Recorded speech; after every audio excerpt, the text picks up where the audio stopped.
Hello everyone, ND ક્લાસીસમાં ફરી એકવાર આપ સર્વનું હાર્દિક સ્વાગત છે. આજે આપણે સ્વાધ્યાયના કેટલાક પ્રશ્નો જોવાના છીએ. ભાગીદારીનું પુનર્ગઠન, એમાં આપણે નાના ક્વેશ્ચન્સ જે છે એના ઉદાહરણ જોઈ ચૂક્યા છીએ અને આજે આપણે સ્વાધ્યાયના જે નાના ઉદાહરણ છે, નાના ક્વેશ્ચન્સ છે એ જોવાના છીએ. આ જે નાના ક્વેશ્ચન્સ છે એ કેમ શીખવા જરૂરી છે એ મેં પહેલા પણ તમને વાત કરી છે કે ચેપ્ટર નંબર 6 અને ચેપ્ટર નંબર 7 જેમાં પ્રવેશ અને નિવૃત્તિ આ બંને વખતે આપણને આ જે નાના દાખલાઓ છે એ બહુ મદદરૂપ થવાના છે. કારણ કે પ્રવેશ વખતે પણ ભાગીદારોનું નફા નુકસાનનું પ્રમાણ બદલાશે અને નિવૃત્તિ વખતે પણ ભાગીદારોનું નફા નુકસાનનું પ્રમાણ બદલાવાનું છે. માટે આ ચેપ્ટર બહુ ઇમ્પોર્ટન્ટ છે. સો દરેક દાખલાને સમજવા ખૂબ જરૂરી છે. બે બાબતો ઉપર આપણે રમત રમવાની છે. એક છે ત્યાગ, બીજું છે લાભ. ઓકે, લાભ અને ત્યાગ શોધવાનો છે. આજના જે નાના દાખલાઓ છે એમાં પણ આપણે લાભ અને ત્યાગ શોધીશું. આખું સ્વાધ્યાય એક જ વિડીયોમાં હું અપલોડ કરવાનો છું, એટલે બધાને કન્ફ્યુઝન રહે નહીં. ચલો, ક્વેશ્ચન નંબર 4, 5, 6, 7, 8 અને 9 આટલા એવા ક્વેશ્ચન છે જેમાં ત્યાગ અને લાભ આપણે શોધવાનો છે. અમર અકબર, ક્વેશ્ચન નંબર 4, સ્વાધ્યાય ક્વેશ્ચન નંબર 4. અમર અકબર એક ભાગીદારી પેઢીના સરખે હિસ્સે નફો નુકસાન વહેંચતા ભાગીદારો છે. સરખા હિસ્સામાં નફો નુકસાન વહેંચે છે. બે ભાગીદારો છે, અમર અને અકબર. જે સરખા હિસ્સામાં નફો નુકસાન વહેંચે છે એ પ્રમાણ કયું છે એમનું? જૂનું પ્રમાણ. જૂનું પ્રમાણ 1:1 છે. નવું પ્રમાણ શું છે જોઈએ. બધા જ ભાગીદારોએ નફા નુકસાનની ફાળવણીનું પ્રમાણ બદલીને ભવિષ્ય માટે અનુક્રમે 3:2 કરવાનું નક્કી કર્યું. અહીં નવું પ્રમાણ શું આપ્યું છે? 3:2. ઓકે, અને આગળ કહે છે આ સંજોગોમાં કયા ભાગીદારે કેટલો ત્યાગ કર્યો છે તે જણાવો. આપણે ત્યાગ શોધવાનો છે. મિત્રો, ત્યાગ અને લાભ બંનેના સૂત્રો અલગ છે. ઓકે, એટલે જ્યારે ત્યાગ શોધવાનું કીધું છે ત્યારે કયું સૂત્ર વાપરવાનું એને યાદ રાખવાનું છે. ચલો, ત્યાગ બરોબર શું છે સૂત્ર એનું? સૂત્ર છે જૂનું પ્રમાણ ઓછા નવું પ્રમાણ. જૂના પ્રમાણમાંથી આપણે નવું પ્રમાણ બાદ કરવાનું છે. ઓકે, ચલો, એવું હોય તો ત્યાગનું સૂત્ર યાદ રાખવા માટે રાખવાનું જૂન.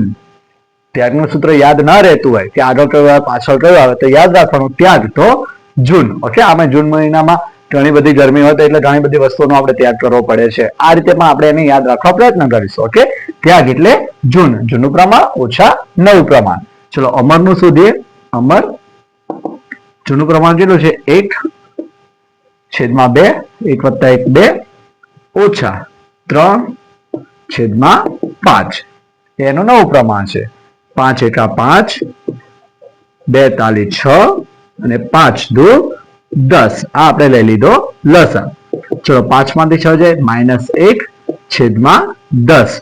જ્યારે ત્યાગ શોધીએ છે અને જવાબ માઇનસમાં આવે એનો અર્થ એ લાભ છે. ઓકે, હવે એના ઓપોઝિટ અકબર, તો અકબરને આટલો ત્યાગ કર્યો હશે તો જ અમરને લાભ મળ્યો હશે. ચલો જોઈ લઈએ. અકબર પ્રમાણ 1/2 ઓછા 2/5. ચલો, 5 દુ 10, 5 × 5 અને 2 દુ 4. 5 માંથી 4 જાય સોરી 5 માંથી 4 જાય 1 અને -10. તો આ શું છે? ત્યાગ છે, કારણ કે પ્લસમાં જવાબ આવે છે. જ્યારે ત્યાગ શોધીએ પ્લસમાં જવાબ આવે તો એ ત્યાગ, જ્યારે ત્યાગ શોધીએ માઇનસમાં જવાબ આવે ત્યારે એ લાભ. ઓકે, એટલે અકબરે 1/10 ત્યાગ કર્યો છે અને 1/10 લાભ કોને મળ્યો છે? અમરને મળ્યો છે. આ છે ક્વેશ્ચન નંબર 4. ચલો આગળ વધીએ. ક્વેશ્ચન નંબર 5 તરફ જઈએ. નામાના મૂળ તત્વો જે ટેક્સ્ટ છે ધોરણ 12 ની બહુ સહેલી છે અને બહુ મજા આવે એવું છે, પણ આ વિષયનો અભ્યાસ આપણે મોટા ભાગે ક્યારે કરવો જોઈએ એની એક એડવાઇસ આપું તો આનો અભ્યાસ 10 થી 11 કે 11:30 નો જે ટાઈમ છે એ સમય કરશો તો વધારે મજા આવશે, કારણ કે આ સમય તમને ઊંઘ આવતી હશે એટલે થિયરી વાંચવામાં કોઈ ઇન્ટરેસ્ટ નહીં હોય.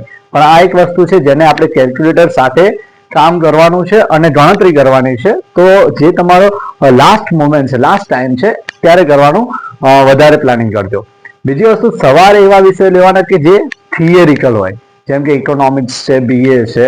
મેં મારો જે સ્ટડી ટાઈમ હતો એ સવારે 2 થી સ્ટાર્ટ થતો હતો. હોસ્ટેલમાં રહેતો હતો ત્યારે 2 થી સ્ટાર્ટ થતો, તો 2 થી 6 સુધીનો જે સમયગાળો છે એની અંદર હું માત્ર થિયરીના વિષય જ જોતો હતો, જેમ કે ઇકોનોમિક્સ છે, બીએ છે, ગુજરાતી છે. ઓકે, બસ એ જ વાંચવાના. રાતનો સમય એવો હોય કે આખો દિવસ સ્કૂલ જઈને આવે છે, થાકી ગયા હોય, તો આપણને થિયરી વાંચવાનું મન ના થાય. તો સાંજે શું કરીએ, તો પ્રેક્ટિકલ વિષયો જેવા કે સ્ટેટિસ્ટિક છે, નામાના મૂળ તત્વો છે, આવા વિષયો લેતા હતા. અને અમુક વિષયો એવા છે જે હપુજો આવડતા જ નતા, જેમ કે ઇંગ્લિશ, જે અત્યારે પણ નથી આવડતું. એ વિષયો તો મોટાભાગે ક્લાસમાં જ શીખ્યા છે, એનું કોઈ સ્પેશિયલ સ્ટડી ટાઈમમાં રાખ્યું ન હતું. રાખવું જોઈએ પણ મેં રાખ્યું ન હતું. ઓકે, તેનો આજ પણ અફસોસ છે. ચલો ક્વેશ્ચન નંબર 5 પર જઈએ. કોમલ, કૃપા અને કરિશ્મા એક ભાગીદારી પેઢીના ભાગીદારો છે. ક્વેશ્ચન નંબર 5, 3 નામ આપ્યું છે: કોમલ, કૃપા અને કરિશ્મા. કોમલ, કૃપા અને કરિશ્મા. 3 માંથી એક છોકરીએ મારી સાથે ક્યારેય અભ્યાસ નહીં કર્યો, તો એમના વિશે કોઈ સ્ટોરી પણ મારી પાસે હોત. કોમલ, કૃપા અને કરિશ્મા. ચલો, એમનું નફા નુકસાનનું જૂનું પ્રમાણ છે 3:2:1. જૂનું પ્રમાણ 3:2:1. નવું પ્રમાણ છે 5:3:2. નવું પ્રમાણ 5:3:2. ઓકે, કુલ કેટલા થાય છે? તો 3 2 5 ને 1 6, 5 ને 3 8 ને 2 10. ચલો, હવે આપણે એમનું ત્યાગ શોધીશું. ત્યાગનું સૂત્ર શું છે? જૂનું પ્રમાણ ઓછા નવું પ્રમાણ. ચલો, પહેલા કોમલનું શોધીએ. કોમલ બરાબર જૂનું પ્રમાણ છે 3/6 ઓછા નવું પ્રમાણ 5/10. ઓકે, હવે આપણે અહીં છેદ ઉડાડવો તો ઉડાડી શકીએ છીએ, આને નાનું કરવો તો કરી શકીએ છીએ, અથવા તો સીધે સીધો લસા લઈ લે. ઓકે, 10 60, 6 પંચા 30 ને 3 તાલી 10 તાલી 30. એટલે 30 માંથી 30 જાય 0/60. રાઈટ, 6 પંચા 30, 10 તાલી 30 અને 10 6 60. 30 માંથી 30 જાય 0. એટલે જે કોમલ છે એના ત્યાગ કરે છે, એના લાભ મેળવે છે. કૃપા 2/6 ઓછા 3/10. છેદમાં આવશે 60, 10 દુ 20, 6 તાલી 18. ઓકે, 18 માંથી 20 માંથી 18 જાય તો 2/60. 2/60. એને નાનું કરવું હોય તો થશે 1/30. ઓકે, નાનું નહીં કરતા. હવે આ પ્લસમાં છે એટલે શું થશે? ત્યાગ. લાસ્ટ કરિશ્મા. કરિશ્માનું શું છે? 1/6 ઓછા 2/10. ચલો, 10 એકા 10, 6 દુ 12 છેદમાં 60. 10 માંથી 12 જાય -2/60. તો આ શું છે? એનો લાભ. એનો અર્થ કે કરિશ્મા જે છે એ 2/60 લાભ મેળવે છે અને કૃપા છે એ 2/60 નો ત્યાગ કરે છે. ઓકે, તો આ રીતે આપણને કૃપાનો ત્યાગ અને કરિશ્માનો લાભ મળશે. અને જે કોમલબેન છે એ તો કશું કરતા જ નથી, એમને તો ના લાભ જોઈએ છે ના ત્યાગ જોઈએ છે. આ થઈ ગયો ક્વેશ્ચન નંબર 5. ચલો ક્વેશ્ચન નંબર 6 તરફ જઈએ.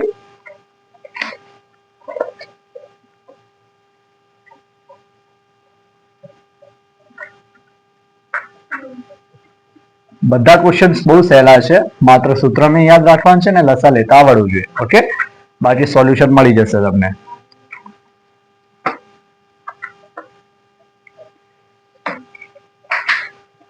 Question number 6. સચિન, રાહુલ અને રોહિત એક પેઢીના ભાગીદારો છે. સચિન, રાહુલ અને રોહિત એક પેઢીના ભાગીદારો છે. તેમનું નફા નુકસાનનું જૂનું પ્રમાણ, નફા નુકસાનનું જૂનું પ્રમાણ 1:2:2 છે. અને નફા નુકસાનનું બદલીને નવું પ્રમાણ શું કરે છે? નવું પ્રમાણ 3:2:1 કરે છે. ઓકે, અહીં પણ આપણે ત્યાગ શોધવાનો છે. ચલો જોઈએ ટોટલ કેટલા થાય છે? 2 + 2 4 ને 1 5, 3 ને 2 5 ને 1 6. ચલો ત્યાગનું સૂત્ર, ત્યાગ બરાબર જૂનું પ્રમાણ ઓછા નવું પ્રમાણ. ચલો પહેલા સુધી સચિન 1/5 ઓછા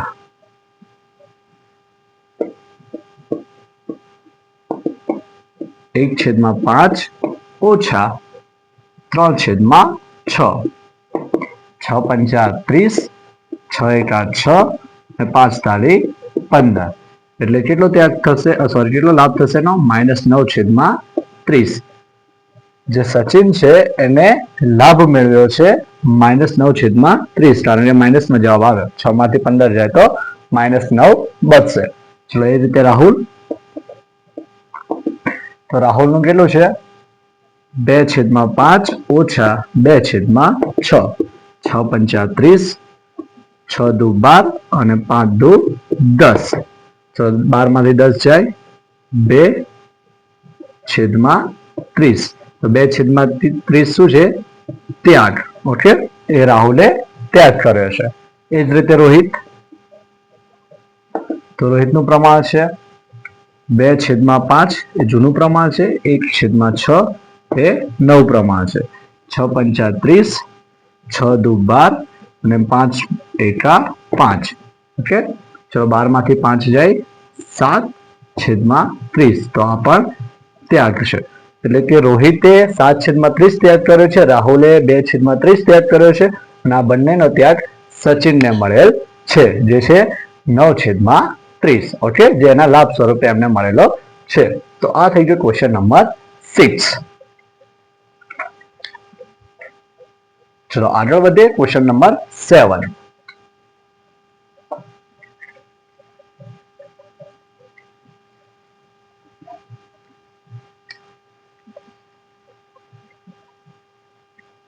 ટૂંક સમયની અંદર એક સર સ્પોન્સર કરવાના છે, જેથી કરીને આ જે ક્લાસ છે એ સરસ રીતે ડેકોરેટ થઈ જશે. મોટું બોર્ડ છે, લાઇટ્સ છે, આ બધું આપણને મળવાનું છે, જેથી કરીને વિડીયોમાં ક્વોલિટી બહુ સારી રહેશે અને ભણાવવાની પણ આપણને મજા આવશે. ચલો ક્વેશ્ચન નંબર 7. દીપક, નિલેશ અને પ્રતિક એક ભાગીદારી પેઢીના ભાગીદારો છે. તેમના નફા નુકસાન વહેંચણીનું પ્રમાણ 1:2:3 છે. દીપક, નિલેશ અને પ્રતિક આ 3 ભાગીદારો છે. એમનું નફા નુકસાનનું જૂનું પ્રમાણ છે 1:2:3. તે બદલીને નવું પ્રમાણ શું કરે છે? તો 2:2:1. 2:2:1.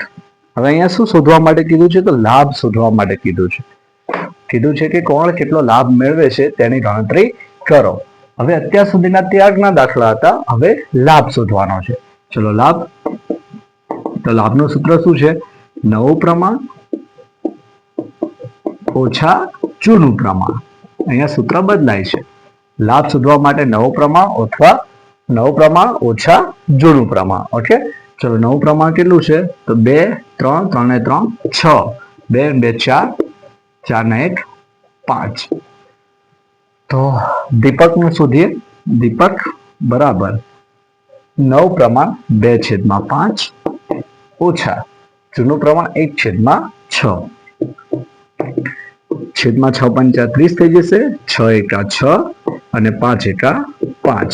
6 માંથી 5 જાય 1/30. તો આ થઈ ગયો લાભ. ઓકે, જ્યારે લાભ શોધીને પ્લસમાં જવાબ આવે તો એને લાભ જ કહેવાય. એ રીતે નિલેશ. તો નિલેશનું શું છે પ્રમાણ? 2/5 ઓછા 2/6. તો 6 પંચા 30, 6 દુ 12, 5 દુ 10. 12 માંથી 10 જાય 2/30. આ પણ શું છે? લાભ. ચલો એ જ રીતે પ્રતીક. તો પ્રતીકનું શું છે? 1/5 ઓછા 3/6.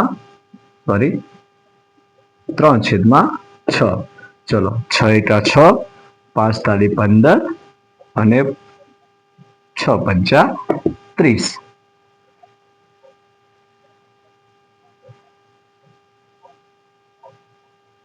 છ એકા 6, 5 તાળી 15.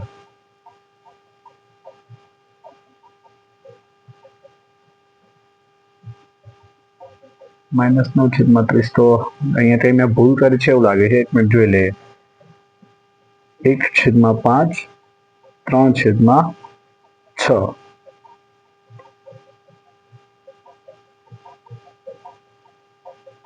-9 કેમ ના રહેશે? આ બંનેને જેટલો લાભ થયો છે એટલું જ એમનું થવું જોઈએ ને. પ્રમાણ એકવાર ચેક કરી લઈએ. 1/2/3 અને 2/2/1. ઓકે, 2/5, 1/6. 6 પંચા 30, 6 દુ 12. ઓકે, અહીંયા ભૂલ છે. 6 દુ 12. 12 માંથી 5 જશે. 12 માંથી 5 જશે તો અહીંયા રહેશે 7. કે હવે સેટ થશે. પહેલામાં થોડી ભૂલ હતી. 6 દુ 12 કરવાની જગ્યાએ 6 એકા 6 કરી નાખ્યા હતા. ઓકે, ચલો તો હવે અહીંયા રહેશે -9/30. તો આ થઈ જશે ત્યાગ. એનો કે પ્રતિક ત્યાગ કરે છે અને દીપક અને નિલેશને લાભ થાય છે. અહીંયા થોડી મિસ્ટેક હતી, એ આપણે સુધારી દીધી છે. ઓકે, ચલો આ થઈ ગયો આપણો ક્વેશ્ચન નંબર 7. હવે ક્વેશ્ચન નંબર 8 અને ક્વેશ્ચન નંબર 9 જે છે એ તમારે હોમવર્કમાં જાતે કરવાનું છે. એમાં કોઈ પ્રોબ્લેમ હોય તો પ્લીઝ કોમેન્ટમાં જણાવજો, જેથી કરીને એનું સોલ્યુશનનો વિડીયો હું બનાવીને મોકલી આપીશ. ઓકે, આઈ હોપ કે આખા સ્વાધ્યાયના જે ક્વેશ્ચન્સ છે તમને સમજ પડી હશે. પ્લીઝ વિડીયોને લાઇક કરજો, શેર કરજો, ચેનલને સબસ્ક્રાઇબ કરજો. Thank you.